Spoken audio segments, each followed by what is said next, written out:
"Daddy, I'm so hungry. Can I eat with you?" The words were small, almost polite, but they struck Henry Cole with the force of a blow to the chest. He lifted his eyes from the pristine white plate in front of him. She couldn't have been more than 4. Her hoodie hung off one shoulder, stained and frayed. Her knees were scraped. Her curly hair framed a face too serious for a child her age, and her eyes, dark, wide, painfully earnest, were fixed on him with absolute certainty. Henry didn't answer. For a split second, he thought this was some kind of mistake. A dare. A distraction. But the girl didn't laugh. She didn't look around for approval. She only swallowed hard and repeated, softer this time, as if afraid she'd asked for too much. "Daddy, I'm really hungry." The word hit him again. "Daddy." A chill ran through his spine. Henry blinked once, twice. The child didn't flinch. She clutched the edge of the tablecloth like it was her last tether to dignity. "Please, Daddy. I'm hungry." His first instinct was denial. Reflex. Logical. Cold. "I'm not your father." The words pressed against the back of his throat, but they didn't come out, because she looked exactly like someone he used to know. No, not used to know someone he'd lost. Before Henry could speak, a sharp voice cut through the silence. "What do you think you're doing?" A tall man in a dark suit stormed toward them. His expression twisted with anger and embarrassment. The restaurant manager. He didn't look at Henry at first. His eyes locked onto the child like she was a stain on the floor. "Where are your parents?"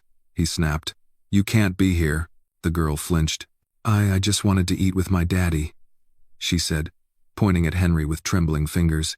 The manager laughed, a short, ugly sound. "That man is not your father. Don't lie." Henry finally found his voice. "Wait." But the manager had already grabbed the girl by the arm. "Come on. We don't allow begging here. You're disturbing the guests." "No," Mila cried. "Daddy." She twisted, fighting the grip with surprising strength, her small hands reaching desperately toward Henry's table.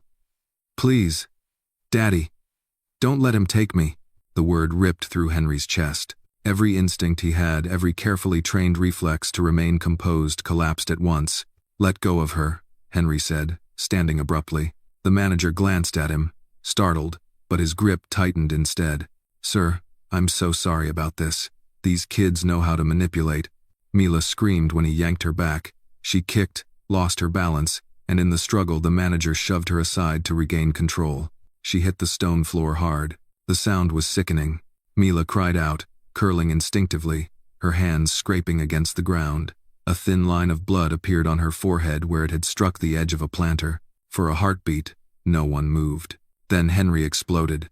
"Are you out of your mind?" he roared. The manager froze. "Sir, get away from her." Now. Henry dropped to his knees without hesitation, ignoring the murmurs, the phones already lifting around them. He reached for Mila carefully, his hands shaking as he cupped her face. "Hey," he said, voice breaking. "Hey, look at me." Her sobs hitched when she saw him close. "I didn't mean to be bad," she cried. "I just wanted to stay with you." Something inside Henry shattered completely. "You didn't do anything wrong," he said fiercely. He pulled his handkerchief from his pocket and pressed it gently to her forehead. "Nothing. Do you hear me?" She nodded weakly, still crying. Henry looked up at the manager, his eyes cold in a way that made the man step back. "If you touch her again, I will personally make sure you never work in this city again." The manager paled. "Sir, I didn't know." "You knew she was a child," Henry said. "That should have been enough." He turned back to Mila and lifted her carefully into his arms. She stiffened at first, unused to being held, then clung to his jacket like he might disappear if she let go. "Daddy?" she whispered, uncertainly. Henry closed his eyes. "I'm here," he said. "I've got you." The waiter approached hesitantly. "Sir, should I call someone?" "Yes," Henry said, without looking away from the child. He reached into his jacket and pulled out his phone. But not the police. Not yet. Izesta. He dialed a number from memory. "Gregory," he said, when the line connected. "I need you at the Broadmoor rooftop. Immediately. Bring a medical kit." And I want a full background search. Quiet. He ended the call and looked down at Mila again. Can you tell me your name? He asked softly. Mila, she sniffed. That's a beautiful name, he said, and meant it. She looked at the table, then back at him. Can I still eat? Or am I in trouble? Henry swallowed hard. You're not in trouble, he said. And yes, you can eat. He carried her to the chair across from him and set her down gently. When the waiter returned with soup, bread, and water, Mila stared at it like it might vanish. If I eat, she whispered, you won't send me away? Henry met her eyes, the weight of every unmade choice in his life pressing down on him. No, he said, I won't. She took the smallest bite, watching him the entire time. As she ate, Henry noticed the way her hands trembled, the way she tried to make herself small. This wasn't just hunger. This was a child who had learned that kindness could be revoked at any moment. After a while, she looked up again. You look like my daddy, she said. He was called Eric. The name hit Henry like a blow. The fork slipped from his hand, clattering against the plate. Eric, a ghost from a life he had buried, a mistake he had refused to acknowledge. Mila's eyes widened. Did I say something wrong? No, Henry said, his voice barely steady. You said something important. He looked at her, really looked at her, and understood, with terrifying clarity, that this moment was not an accident. It was a reckoning, and as the city moved on around them, indifferent and loud, Henry Cole realized that for the first time in years, he didn't want to run, he wanted to stay. If you felt Henry's heartbreak, like this video and comment where you're watching from, you might just find someone nearby watching with you. Henry Cole didn't care. He had spent a lifetime caring too much about appearances, about maintaining distance, control, and detachment. But at this moment, holding a trembling little girl who had called him daddy and bled in his presence, nothing else in the world mattered. Mila sat on the chair beside him now, clutching a napkin gently pressed against the cut on her forehead. Henry had handed it to her himself, kneeling in front of her like a man with no pride left to protect. She dabbed the wound carefully, as if afraid to use too much of the cloth, afraid to be too visible. Does it hurt? He asked, his voice quieter than usual. She shrugged. Not really. I've had worse. The simplicity of her answer knocked the breath from his lungs. Worse? At 4 years old, she had already normalized pain. He reached for his water glass, but his hand shook as he lifted it. Mila noticed, then quickly looked away, as though the sight of his vulnerability scared her more than her own blood. Do you want more bread? He asked. She nodded once, small and polite. Henry broke off a piece and slid it toward her on a clean plate. She picked it up like a squirrel taking food from an unfamiliar hand, grateful, but expecting it to be snatched back at any moment. I called someone, he said after a moment. He's a friend. He's going to help us figure out where you belong. Mila's chewing slowed. I belong here, she said softly. With you. Henry blinked. The words caught him off guard, though they shouldn't have. Everything about this child, her gaze, her plea, her scream when the manager tried to pull her away, had pointed to one truth. She believed with her whole heart that he was hers. You said your daddy's name was Eric, he said carefully. She nodded. Daddy Eric. Henry swallowed. The name echoed through his head like a forgotten memory dredged from the bottom of a locked drawer. Do you remember where you used to live?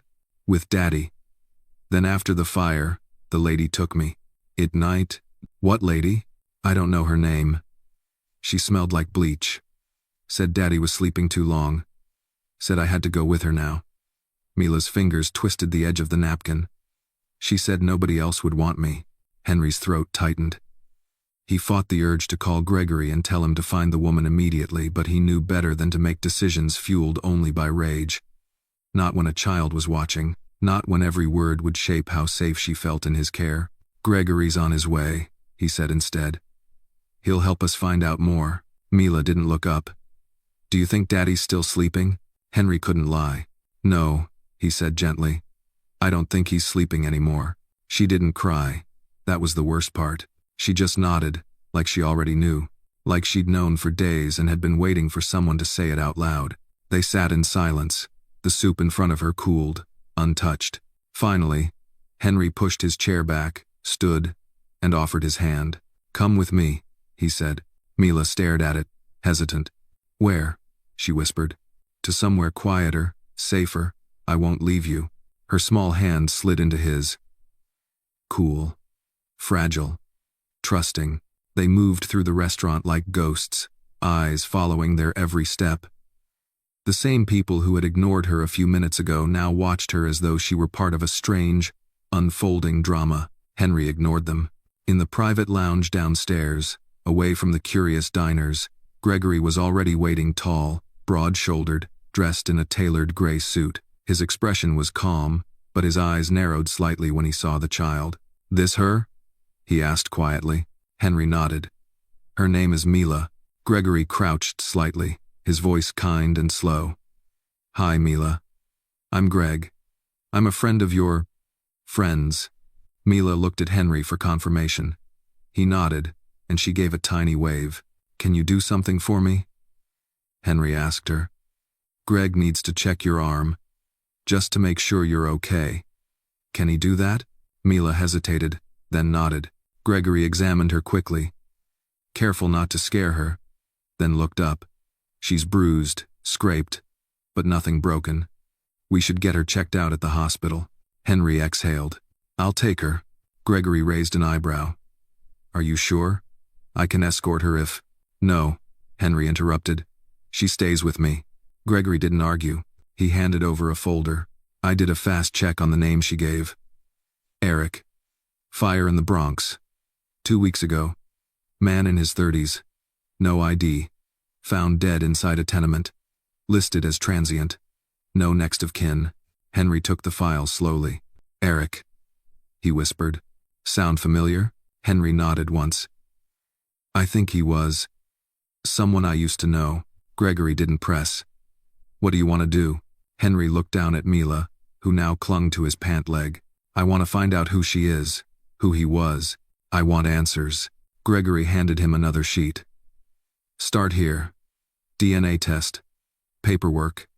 Medical evaluation. She's not a stray dog, Henry. If you want to protect her, you need to do it the right way." "I know," Henry said, but something in his voice shook. As Mila leaned into his side, Henry realized something terrifying and undeniable. She had already decided he was her family. Now the question was, would he become the man she already believed he was? He tightened his arm around her shoulder. "We're going to the hospital," he said softly. "Then we'll figure out the rest." Mila didn't ask what came next. She just nodded.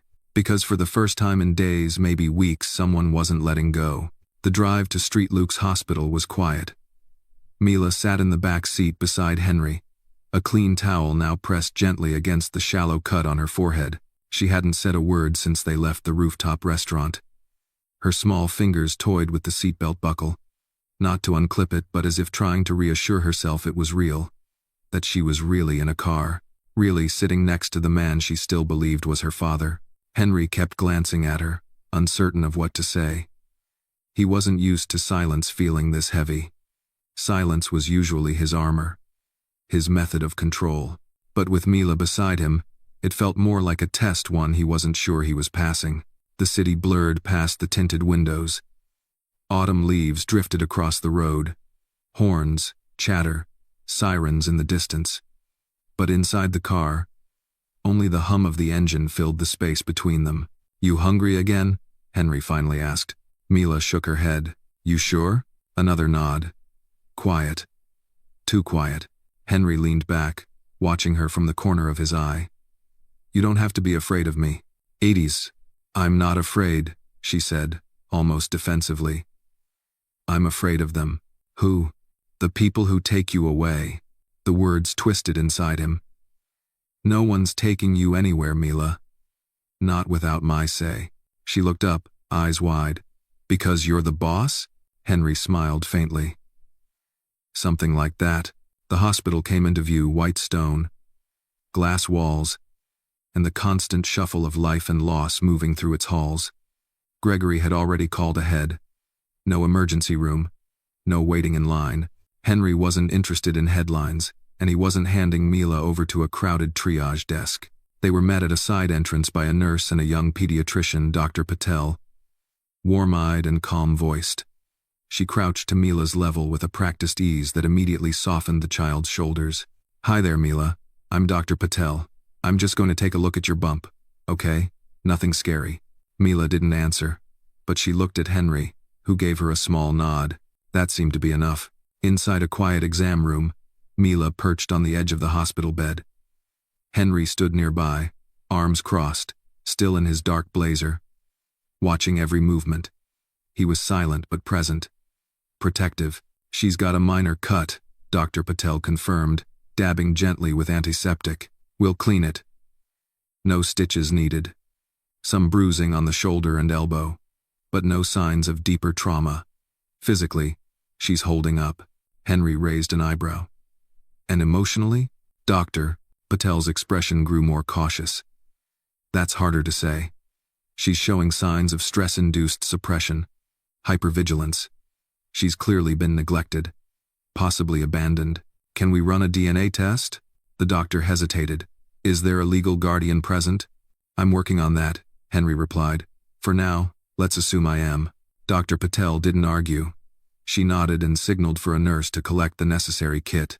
"Mila," the doctor said gently, "we're going to take a little swab from your cheek. It won't hurt, I promise." Mila barely blinked. The nurse swabbed her mouth quickly and efficiently. She stayed still the whole time, as if she'd learned long ago not to make anything harder for grown-ups. Once the test was done, Mila leaned against the wall, clearly tired. Her legs dangled off the edge of the bed, not quite touching the floor. Dr. Patel lowered her voice as she pulled Henry aside. "You said her father's name might have been Eric?" "That's what she told me." Dr. Patel glanced at the clipboard in her hands. "We had an unidentified male brought in 2 weeks ago from a building fire in the Bronx. Burned beyond recognition. The only clue we had was a melted dog tag with the name Eric C. No confirmed ID. No one claimed the body." Henry's jaw clenched. "Do you still have him?" She nodded. "We had him stored pending further investigation. No known relatives came forward. We've been waiting for a match through the missing persons system. I want his DNA compared to hers." Quietly, Dr. Patel looked at him more closely now. "You think she's his daughter?" "I know she is." The doctor nodded solemnly. "I'll start the comparison." "But Henry." "What? If this turns out the way I think it will, there's going to be a lot of red tape ahead. CPS, the courts, custody issues. I don't care. Just find out." 18. Back inside the room, Mila was lying on her side, curled up. Her shoes, too small and worn, sat neatly on the floor beside her. She was watching Henry through half-lidded eyes. "Are you going to leave now?" she asked. Henry pulled a chair closer and sat beside her, elbows on his knees. "No," he said. "I'm not going anywhere. My other daddy left when the fire came. I waited. He didn't come back. He didn't want to leave you." Mila didn't respond right away. He said, "If anything ever happened, I should look for someone who looked like him." Her voice dropped to a whisper. "You look like him." Henry sat still, trying to breathe past the lump in his throat. "I think he meant you," she added. He swallowed hard. Outside the room, the city moved on. Children were born, lives ended, ambulances came and went. But inside that small corner of the hospital, time slowed. Henry reached into his jacket and pulled out a photo from his wallet, one he hadn't looked at in years. It was old, creased at the corners, showing a much younger version of himself, and another man who looked nearly identical, a face from his past. He handed it to Mila. "That's him," she said immediately. "That's my daddy. That's Eric." Henry closed his eyes, his heart thudding. So it was true. All of it. And now she was his. Not by blood, not yet confirmed, but by something deeper, something chosen, something still salvageable. That night, Henry Cole didn't return to his penthouse. Instead, he sat in a quiet waiting area just off the pediatric ward at St. Luke's Hospital, one floor below the maternity wing where he'd once paced the halls, waiting for a child who never came home. Now, 20 years later, another child was asleep in a hospital bed down the hall. A child who had called him Daddy, without knowing the depth of what she said. A child who shared the eyes, the fear, and he now knew the blood of the son he had turned away decades ago. He held the photo in his hands again. The one he'd given to Mila. 2 young men, Henry and Eric, shoulder to shoulder at a youth shelter fundraiser. Same jawline, same thick eyebrows, but different smiles. Henry's was polite, restrained. Eric's was hopeful, honest. He hadn't seen that face in 20 years. Gregory returned, walking quietly, holding a plain manila envelope. Henry stood up before he even spoke. "What do we know?" Gregory handed him the envelope. Dr. Patel rushed the match. Her credentials helped push it through. Henry opened it and read the results. Paternity match, 99.94% probability. Mila R. is the biological granddaughter of Henry Cole. For a moment, the air was too thick to breathe. Henry sat down slowly, letting the truth settle. Eric had been his son, and Mila, this small, wide-eyed girl who had mistaken him for her father, was his only living blood relative. Gregory broke the silence. "You okay?" Henry didn't answer immediately. His fingers curled around the edge of the report. "She called me Daddy," he said softly, "and I didn't stop her. She needed someone," Gregory replied.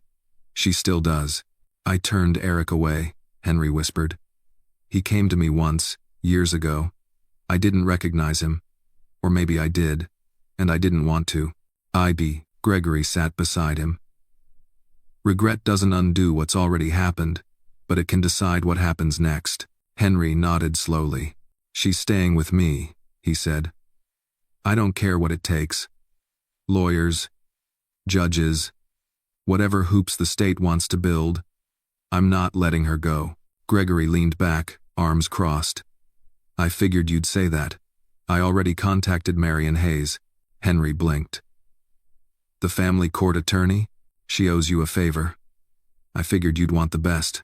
Henry nodded. "You figured right." At that moment, a soft voice interrupted them. "Mr. Cole?" Dr. Patel had returned, holding a folder. Her tone was gentle, but her eyes were sharper now, more assessing. "I saw the results," she said. "Are you ready to talk next steps?" Henry stood. "Yes. In the short term," she began, "you can file for emergency temporary guardianship.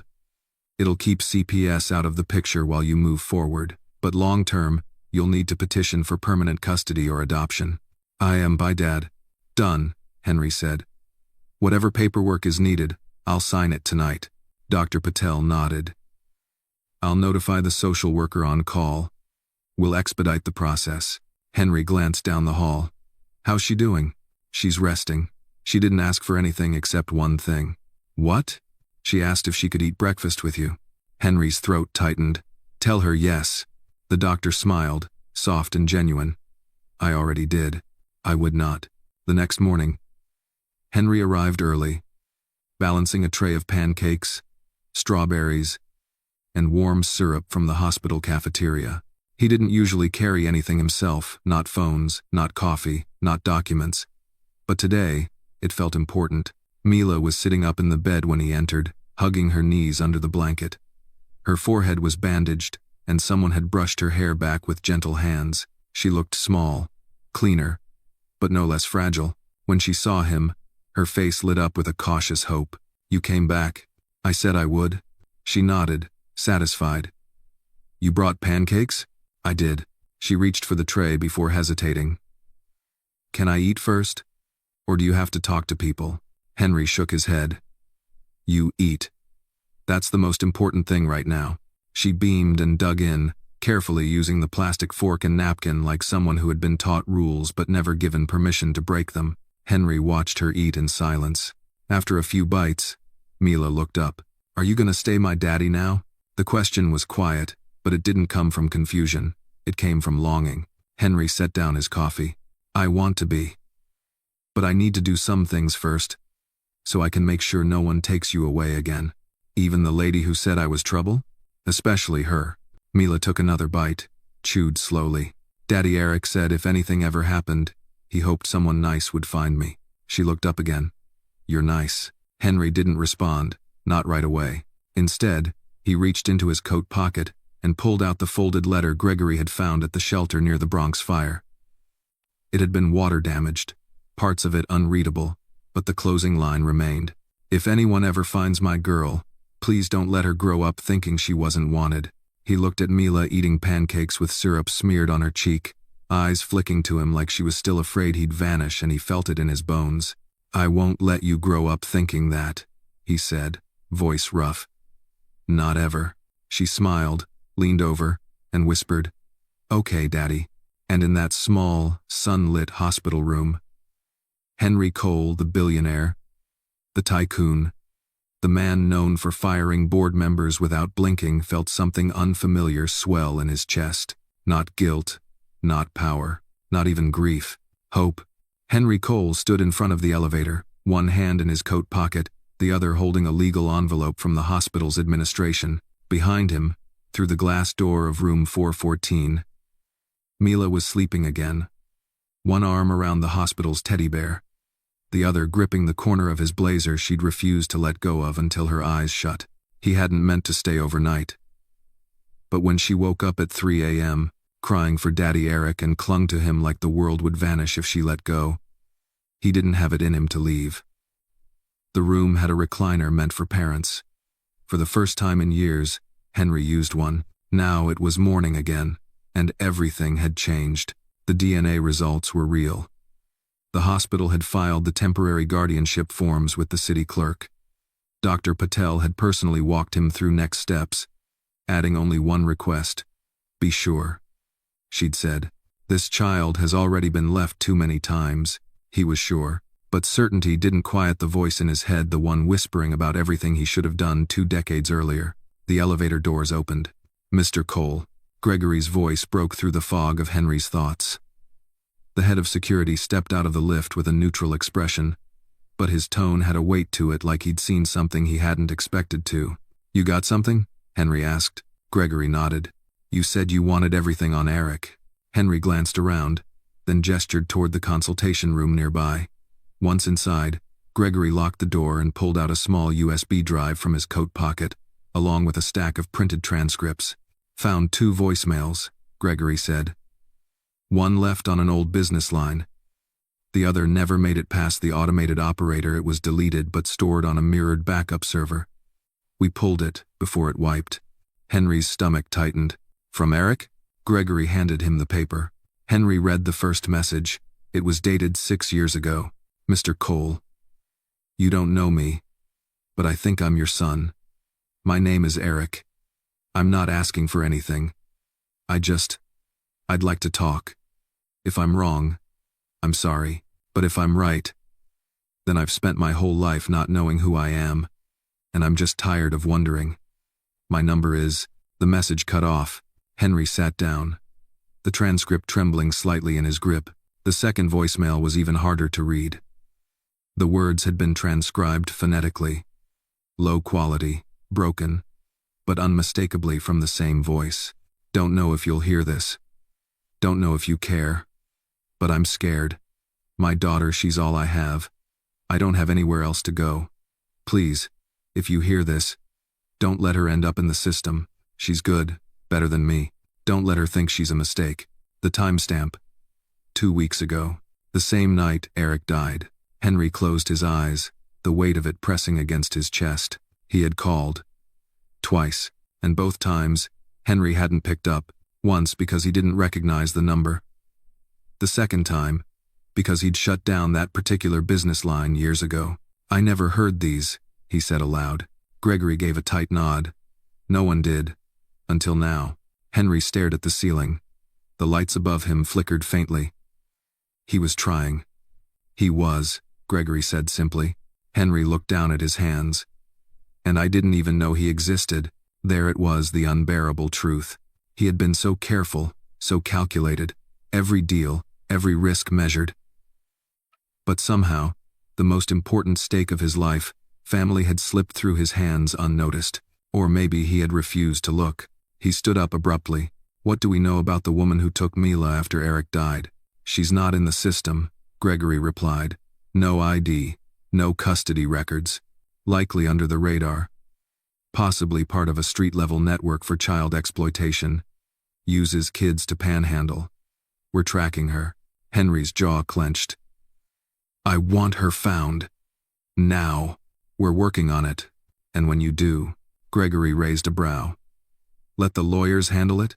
No, Henry said. Let me. Gregory didn't push back. There was a knock at the door. A hospital administrator peeked in. Mr. Cole? Sorry to interrupt.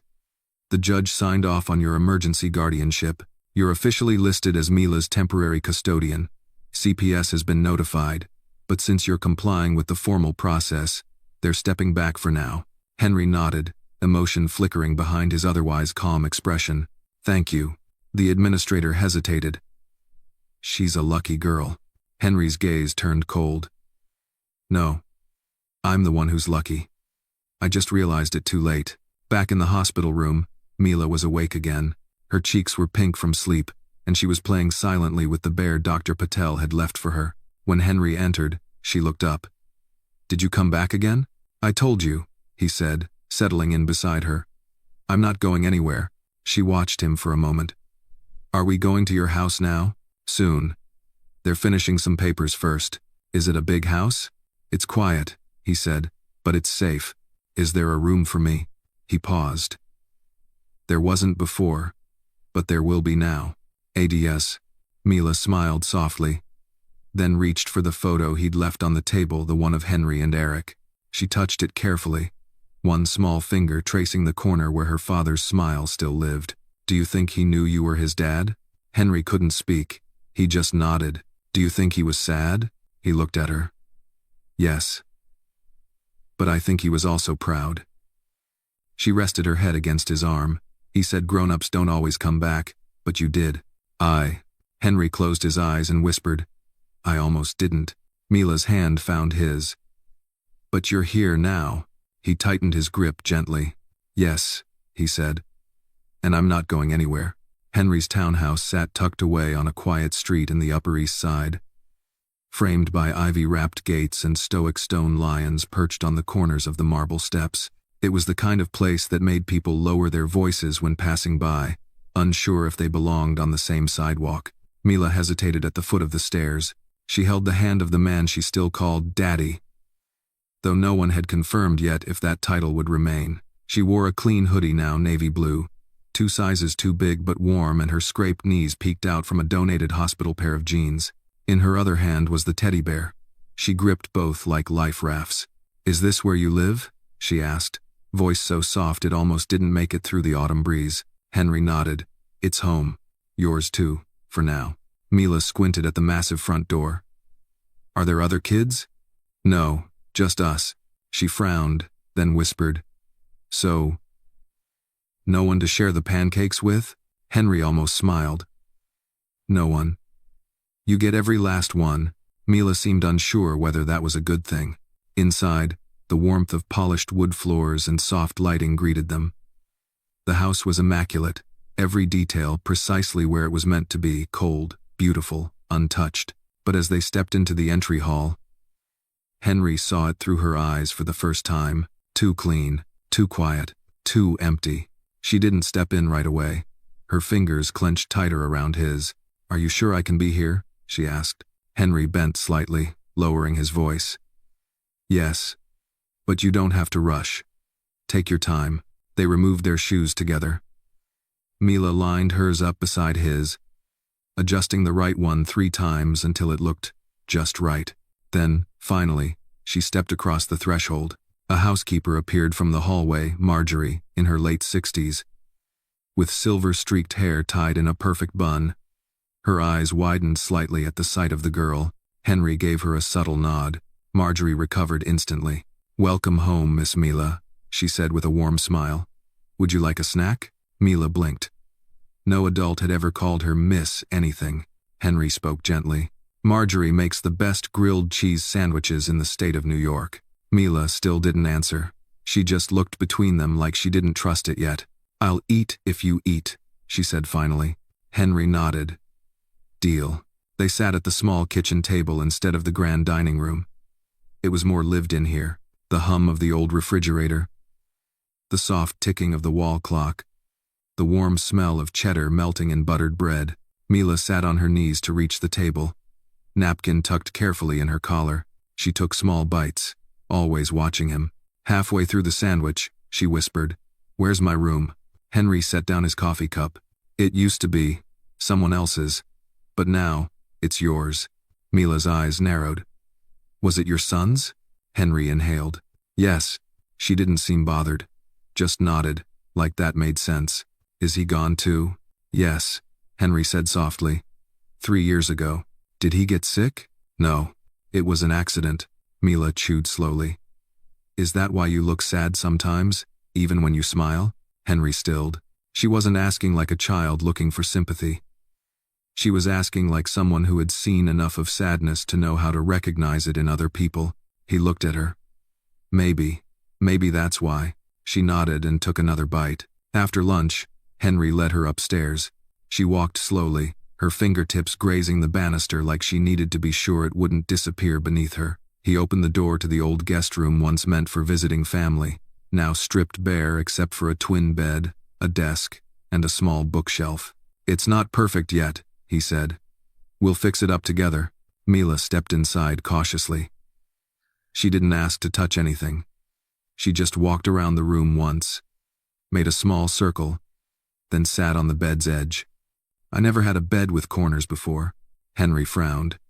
"Corners? Like this?" She gestured at the clean angles of the frame. "Usually it's just a blanket on the floor." The words landed hard. Henry cleared his throat. "You can jump on this one, if you want." Mila looked scandalized. "But it's clean." He smiled faintly. "It'll still be clean after you jump."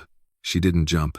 Instead, she lay back slowly, eyes fixed on the ceiling. Henry stood in the doorway, unsure whether to stay or give her space. "You can go," she said quietly.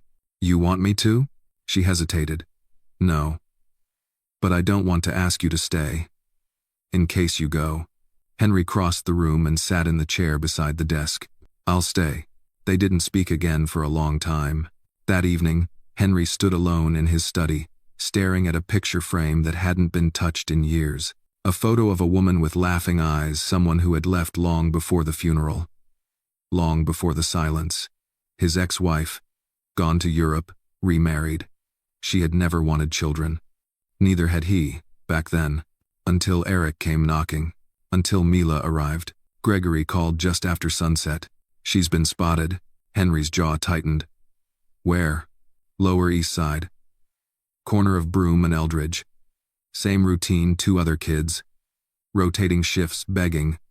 1 adult supervising." Henry didn't hesitate. "Get a team. I want her picked up, but quietly. No press." "We'll move tonight," Gregory said. "Are you sure you want to be involved in this part?" "I wasn't involved when Eric needed me," Henry replied. "I'll be damned if I'm absent again." When he returned to Mila's room later, she was asleep again, this time curled around a new blanket, her teddy bear between her knees. The nightlight glowed soft amber. Henry stood at the door for a moment, then walked in. He adjusted the blanket slightly, brushing a curl away from her face. She stirred. "Daddy, I'm here. Are you gonna stay this time?" He didn't pause. "Yes, I am." And for the first time since she'd arrived, Mila didn't double-check the answer. She just went back to sleep. The air outside Broome and Eldridge was thick with the city's after-dark rhythm sirens in the distance, the rumble of subway grates, and the quiet, uneasy shuffle of those trying to disappear. Gregory leaned against the unmarked sedan parked just off the alley. He checked his watch. 10:03 p.m. Inside the building across the street, the lights flickered. "We have visual," one of the operatives confirmed through the earpiece. "The woman's inside with 3 minors. Same one that took Mila." Henry sat in the back seat, still in his suit, tie loosened. His hands were steepled in front of his face, jaw locked. He wasn't the kind of man who liked being involved in logistics. His power moved through contracts and calls, not boots on the ground. But tonight, he wasn't Henry Cole, the billionaire. He was a man hunting justice for the child upstairs, sleeping peacefully for the first time in weeks. "Do we know her name yet?" he asked. Gregory nodded. "Tasha Price. Multiple aliases. 2 prior arrests, neglect, petty theft, possible trafficking ties. Nothing ever stuck. Slips through the cracks. Not this time." Henry's voice didn't rise.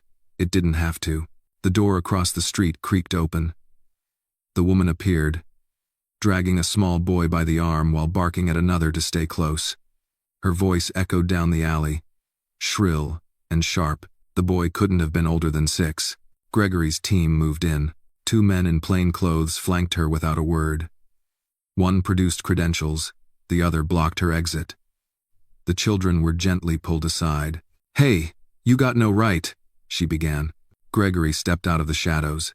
"You remember Mila?" Her mouth clamped shut. "Yeah," he said, stepping closer. "She's safe now. And you're done." As she was handcuffed and read her rights, Henry finally stepped from the car. Their eyes met. Recognition flared in hers, and for the first time, fear. "You're her dad?" she spat. Henry didn't answer. "She cried for me, you know." She sneered. "Cried for me every night.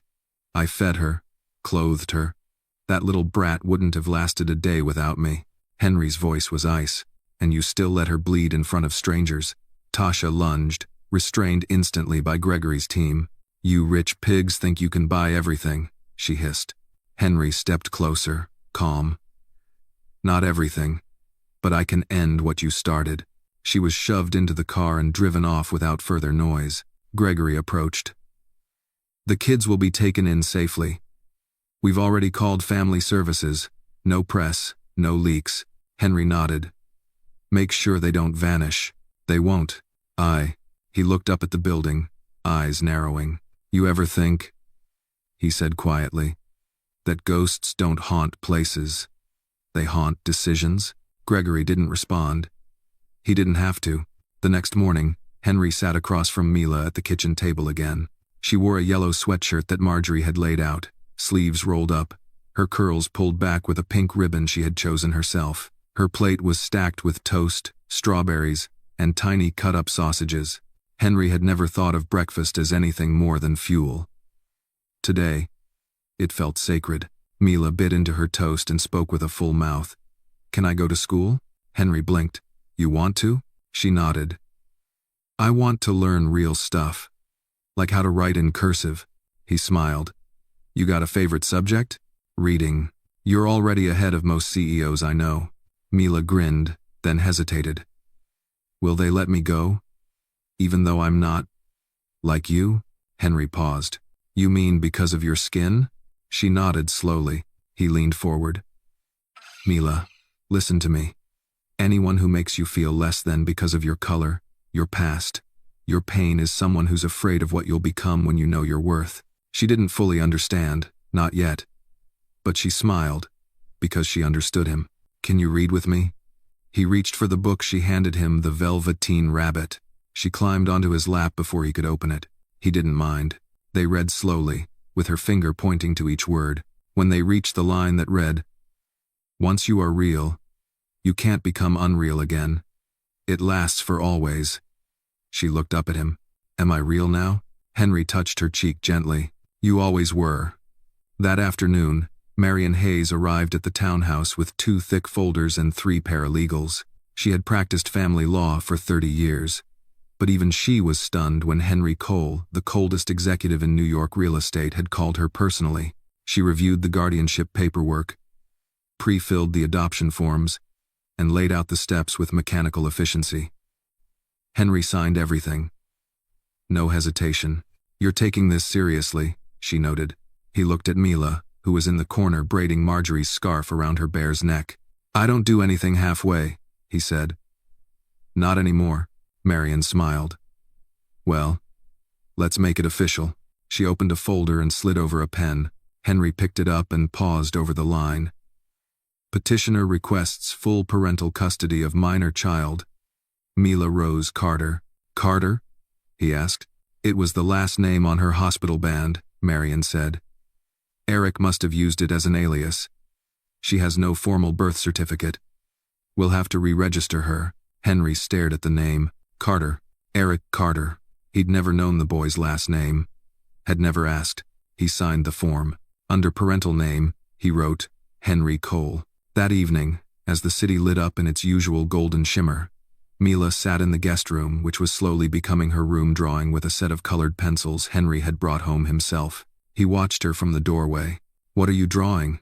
he asked. She held it up. It was a house. With a tree. 2 stick figures in front. One tall, one small. Underneath, in careful, uneven handwriting, it said, "Me and Daddy. Home." Henry stepped in, knelt beside her, and kissed her forehead. "That's the best thing I've ever seen," he whispered. And this time, he didn't just mean the drawing. 2 weeks had passed. In that time, Henry Cole had signed more paperwork than he had during his last 3 mergers combined. Emergency guardianship became formal. Court hearings were scheduled. Mila's room was painted a pale green, her choice, because it feels like leaves and sun, she said. She had picked the comforter herself, white, with little yellow stars. He bought it without blinking.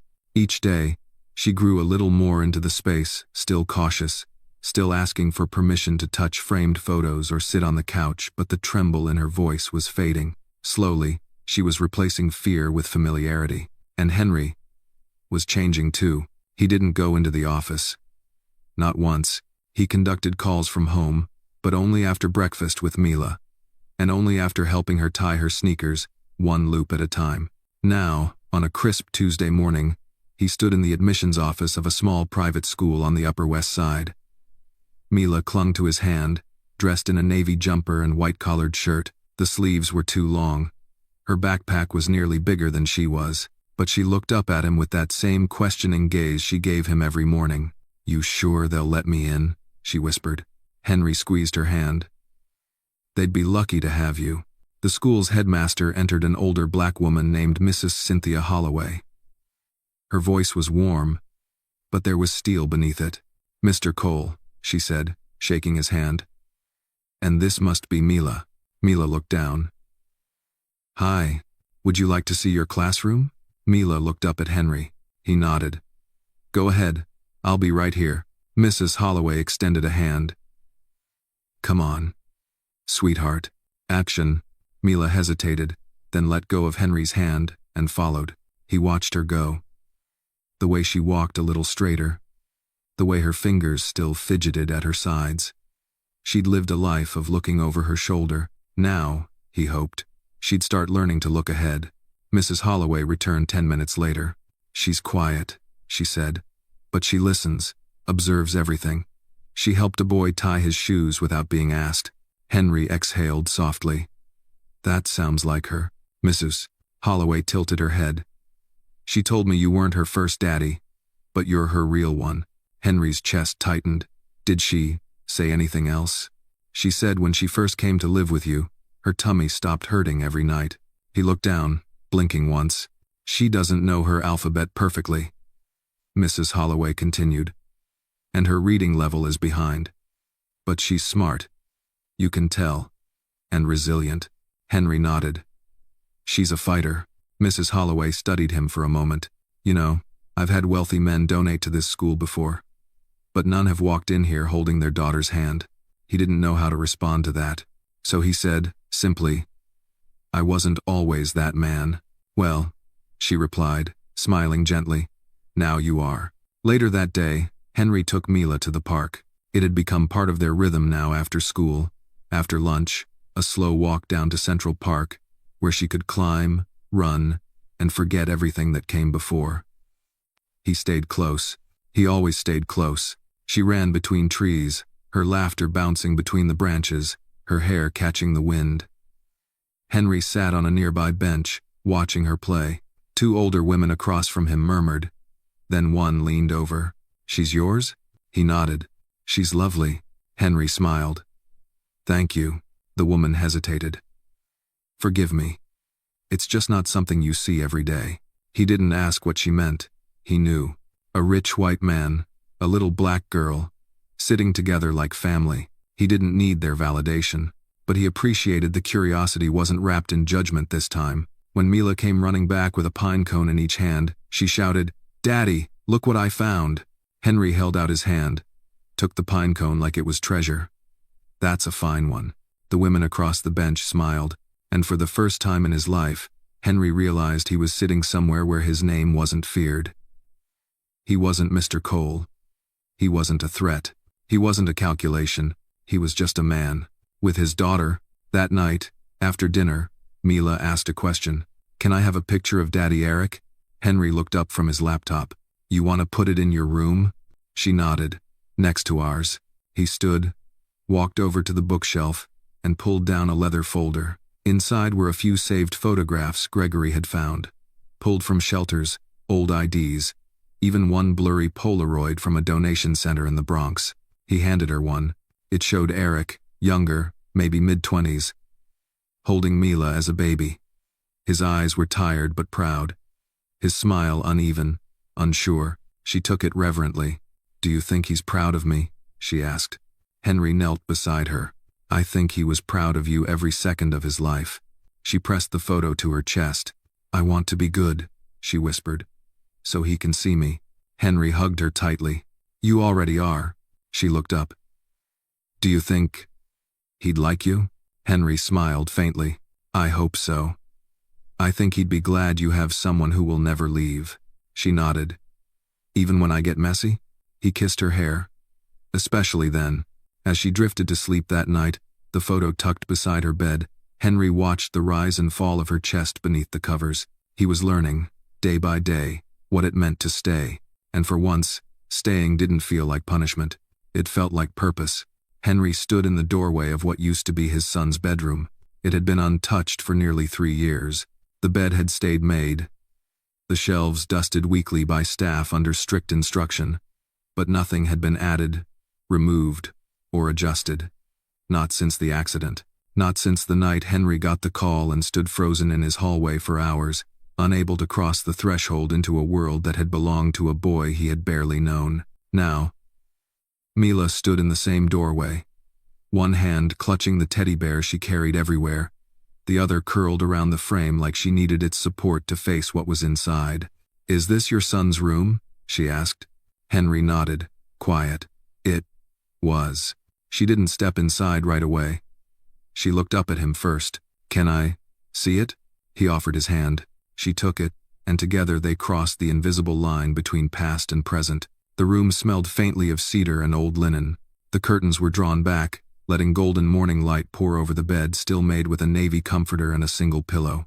Baseball posters clung to the walls, along with a few yellowing sticky notes above the desk.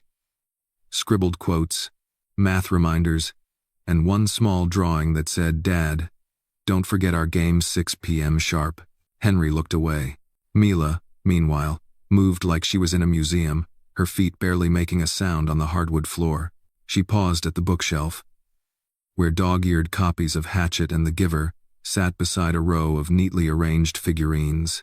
She ran her fingers along the spines. "Was he kind?" Henry cleared his throat. "Yes, very."